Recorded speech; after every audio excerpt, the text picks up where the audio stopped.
Hi, ഞാൻ ആദിഷ്.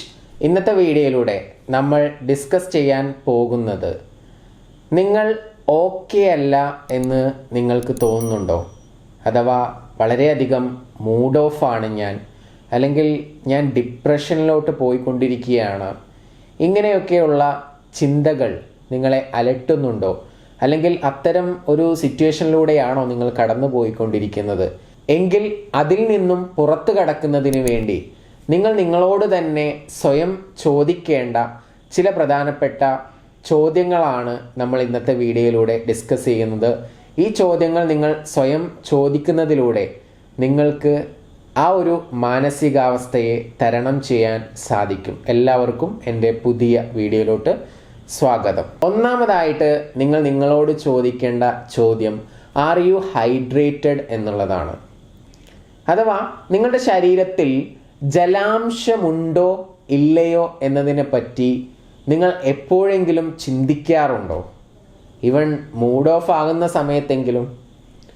നമുക്കെല്ലാവർക്കും അറിയാം, നമ്മുടെ ബ്രെയിനിൻ്റെ പ്രവർത്തനത്തിനാണെങ്കിലും നമ്മുടെ ശരീരാവയവങ്ങളുടെ പ്രവർത്തനത്തിനാണെങ്കിലും ജലാംശത്തിൻ്റെ പങ്ക് വളരെയധികം വലുതാണ്.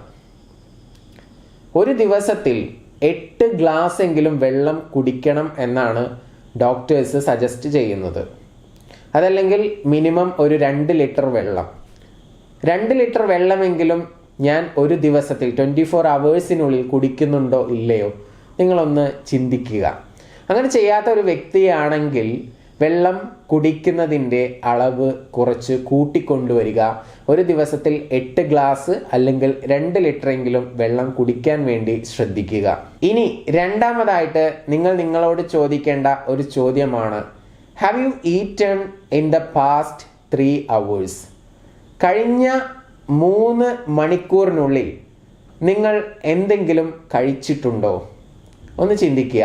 ഭക്ഷണമൊന്നും കഴിക്കാതിരിക്കുകയാണെങ്കിലും നിങ്ങൾക്ക് ക്ഷീണം അനുഭവപ്പെടാം, അല്ലെങ്കിൽ ഡിപ്രഷൻ ഫീൽ ചെയ്യാം. അപ്പോൾ ഭക്ഷണം കഴിച്ചിട്ടില്ല എന്ന് നിങ്ങൾക്ക് തോന്നുകയാണെങ്കിൽ നിർബന്ധമായും നിങ്ങൾ എന്തെങ്കിലും ലൈറ്റ് ആയിട്ടെങ്കിലും കഴിക്കാൻ വേണ്ടി ശ്രദ്ധിക്കുക. ഇനി മൂന്നാമതായിട്ട് നിങ്ങൾ നിങ്ങളോട് ചോദിക്കേണ്ട ഒരു ചോദ്യം, നിങ്ങളുടെ കൈ കാലുകൾ നിങ്ങൾ ലാസ്റ്റ് 24 അവേഴ്സിനുള്ളിൽ അനക്കിയിട്ടുണ്ടോ ഇല്ലയോ എന്നുള്ളതാണ്.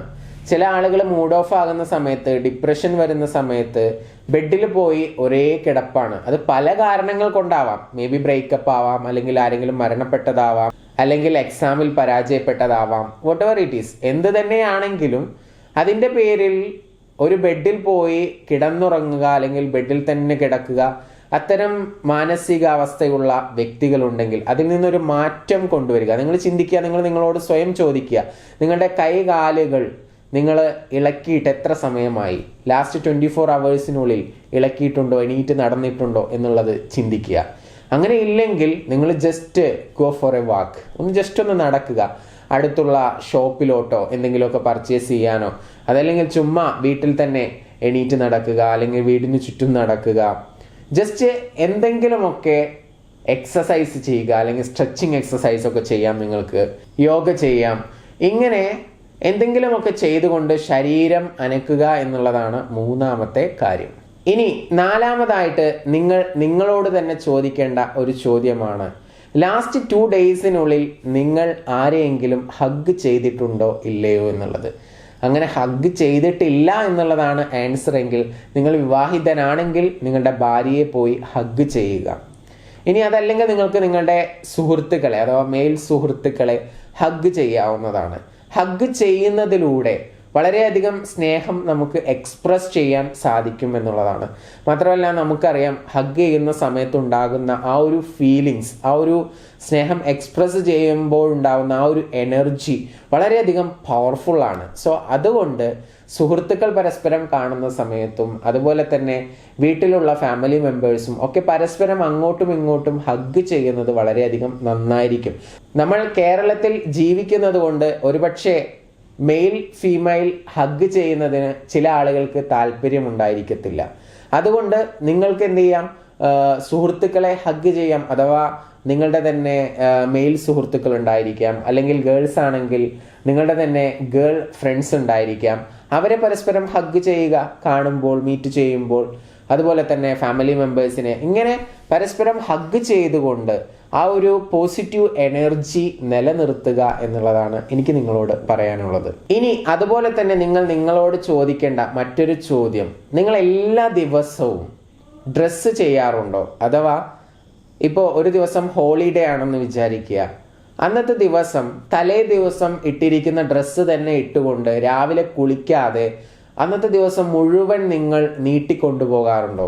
അഥവാ ആ ഒരു രാത്രി ഇട്ട ഡ്രസ്സ് തന്നെ ഇട്ട് അടുത്ത ദിവസവും ഇങ്ങനെ തള്ളി നിൽക്കുക. കാരണം പുറത്ത് എവിടെയും പോകാനില്ല എന്നുള്ളത് കൊണ്ടായിരിക്കാം, പക്ഷേ അത് നന്നല്ല. അത് നിങ്ങളുടെ എനർജി നഷ്ടപ്പെടുത്തുകയാണ് ചെയ്യുക. അതിന് പകരം എല്ലാ ദിവസവും രാവിലെ എണീറ്റ് കഴിഞ്ഞാൽ, അന്ന് വർക്കിംഗ് ഡേ ആണെങ്കിലും വർക്കിംഗ് ഡേ അല്ലെങ്കിലും വീട്ടിലിരിക്കുകയാണെങ്കിൽ കൂടി ഫ്രഷായി ഡ്രസ്സ് ചെയ്ത് ഇരിക്കുന്നതിൻ്റെ ഒരു പോസിറ്റീവ് എനർജിയിൽ വളരെയധികം ചേഞ്ച് ഉണ്ടായിരിക്കും. അപ്പോൾ സ്വാഭാവികമായിട്ടും അങ്ങനെ ചെയ്യാൻ വേണ്ടി നിങ്ങൾ ശ്രമിക്കുക. നിങ്ങളോട് ചോദിക്കേണ്ട ചോദ്യം, നിങ്ങൾ എല്ലാ ദിവസവും രാവിലെ ഫ്രഷായി പുതിയ വസ്ത്രം ധരിക്കാറുണ്ടോ എന്നുള്ളതാണ്.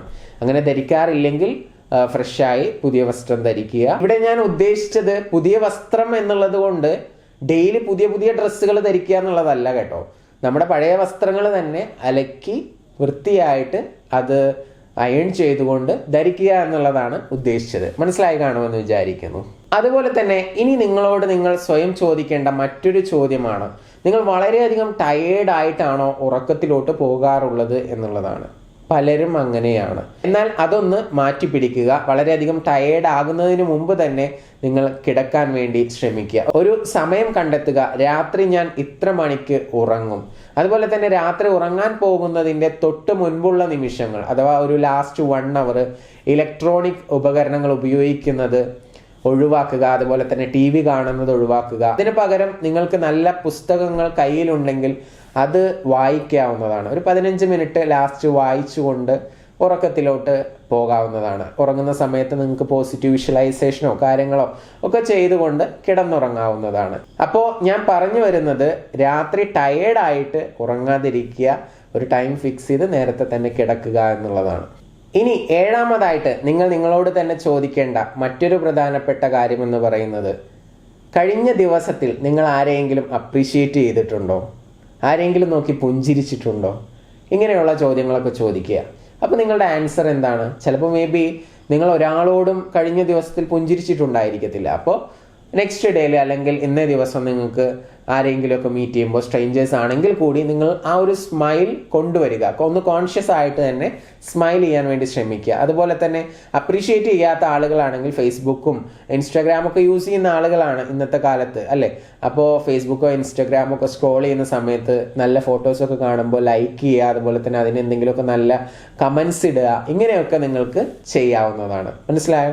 അപ്പോൾ എന്തെങ്കിലും കാര്യത്തെ അപ്രീഷിയേറ്റ് ചെയ്യുക, അഭിനന്ദിക്കുക, ഇങ്ങനെയുള്ള കാര്യങ്ങളൊക്കെ ചെയ്യുക. അത് നേരിട്ടാവാം, സോഷ്യൽ മീഡിയ ആപ്സുകളിലൂടെ ആവാം. ഇനി അതുപോലെ തന്നെ നിങ്ങളോട് തന്നെ ചോദിക്കേണ്ട മറ്റൊരു ചോദ്യമാണ്, നിങ്ങളുടെ അൺഹാപ്പിനെസ്സിന് കാരണം ഒരു വ്യക്തിയാണോ? സ്പെസിഫിക് ആയിട്ടുള്ള വ്യക്തിയാണോ? അങ്ങനെയാണെങ്കിൽ ആ വ്യക്തിയെ നിങ്ങൾ കണ്ടെത്തിയതിന് ശേഷം ആ വ്യക്തിയോട് ഓപ്പൺ ആയിട്ട് സംസാരിക്കുക. ഫോണിലൂടെയോ നേരിട്ടോ സംസാരിക്കുക. എൻ്റെ അൺഹാപ്പിനെസ്സിൻ്റെ കാരണം, അല്ലെങ്കിൽ എൻ്റെ ഈ ഒരു മാനസികാവസ്ഥയുടെ കാരണം നിങ്ങളാണ് എന്നുള്ളത് സംസാരിക്കുക. അപ്പോൾ ആ വ്യക്തിക്ക് അത് പരിഹരിക്കാൻ സാധിക്കുമെങ്കിൽ എന്ത് ചെയ്യുക? പരിഹരിച്ച് മുന്നോട്ട് പോവുക. ഇനി ആ വ്യക്തിക്ക് അത് പരിഹരിക്കാൻ സാധിക്കില്ല എന്ന് പറയുകയാണെങ്കിൽ പിന്നെ അതിൽ തൂങ്ങിപ്പിടിച്ച് നിൽക്കുന്നതിൽ ഒരർത്ഥവുമില്ല. ആ വ്യക്തിയെ നിങ്ങളുടെ ലൈഫിൽ നിന്നും ഉപേക്ഷിക്കുക, ഹാപ്പി ആയിട്ട് മുന്നോട്ട് പോവുക എന്നുള്ളതാണ് എനിക്ക് നിങ്ങളോട് പറയാനുള്ളത്. കാരണം നമ്മളത് റിയലൈസ് ചെയ്ത് കഴിഞ്ഞു, ആ വ്യക്തി നമ്മുടെ ലൈഫിലുള്ളത് നമുക്ക് ദുഃഖകരമായിട്ടുള്ള മാനസികാവസ്ഥയാണ് സൃഷ്ടിക്കുന്നത് എന്നുള്ളത്. സോ ആ വ്യക്തിയെ ഉപേക്ഷിച്ചുകൊണ്ട് നമ്മൾ മുന്നോട്ട് പോവുക. അപ്പോൾ ഇന്നത്തെ വീഡിയോയിലൂടെ നമ്മളോട് തന്നെ സ്വയം ചോദിക്കേണ്ട 8 ചോദ്യങ്ങളാണ് പഠിച്ചത്. എപ്പോഴെങ്കിലുമൊക്കെ മൂഡ് ഓഫ് ആയിരിക്കുന്ന സമയത്ത്, ഡിപ്രഷൻ സ്റ്റേജിലോട്ടൊക്കെ പോവുകയാണെന്ന് തോന്നുമ്പോൾ ഇത് സ്വയം ചോദിക്കുക. അങ്ങനെ സ്വയം ചോദിക്കുന്നതിലൂടെ നമുക്ക് ലഭിക്കുന്ന ആൻസേഴ്സിലൂടെ നമുക്ക് തീർച്ചയായിട്ടും ഇത്തരം സന്ദർഭങ്ങളെ ഓവർകം ചെയ്യാൻ സാധിക്കും. അങ്ങനെ സാധിക്കട്ടെ എന്ന് ആശംസിക്കുകയാണ്, പ്രാർത്ഥിക്കുകയാണ്. ഈ വീഡിയോ യൂസ്ഫുൾ ആണ് എന്ന് നിങ്ങൾക്ക് തോന്നുന്നുവെങ്കിൽ മറ്റുള്ളവരിലോട്ട് മാക്സിമം ഷെയർ ചെയ്യുക. എൻ്റെ യൂട്യൂബ് ചാനൽ ഇതുവരെ സബ്സ്ക്രൈബ് ചെയ്തിട്ടില്ലെങ്കിൽ ഇപ്പോൾ തന്നെ സബ്സ്ക്രൈബ് ചെയ്യുക. ഇഷ്ടപ്പെട്ടാൽ ലൈക്ക് ചെയ്യുക. പിന്നെ ഒരു കാര്യം സൂചിപ്പിക്കാനുള്ളത്, ഞാനൊരു പുസ്തകം എഴുതിയിട്ടുണ്ട്. ബന്ധങ്ങളുടെ നിലനിൽപ്പിന് എന്നുള്ളതാണ് പുസ്തകത്തിൻ്റെ പേര്. ഇത് സൗജന്യമായിട്ട് നിങ്ങൾക്ക് ലഭിക്കണം എന്നുണ്ടെങ്കിൽ താഴെ ഒരു നമ്പർ കാണിക്കുന്നുണ്ട്. ആ നമ്പറിലൊന്ന് ബന്ധപ്പെടുക. ഫ്രീ ബുക്ക് എന്ന് വാട്സപ്പിൽ ഒരു മെസ്സേജ് അയച്ചാൽ മതി, നിങ്ങൾക്ക് അയച്ചു തരുന്നതാണ്. എനിവേ, പുസ്തകം വായിക്കുക, അറിവുകൾ നേടുക. നിങ്ങൾക്ക് എല്ലാവർക്കും നിങ്ങളുടെ ജീവിതത്തിൽ ഹാപ്പി ആയിട്ടിരിക്കാൻ സാധിക്കട്ടെ എന്ന് ആശംസിക്കുകയാണ്, പ്രാർത്ഥിക്കുകയാണ്. Once again thank you so much for watching my video. Namaste.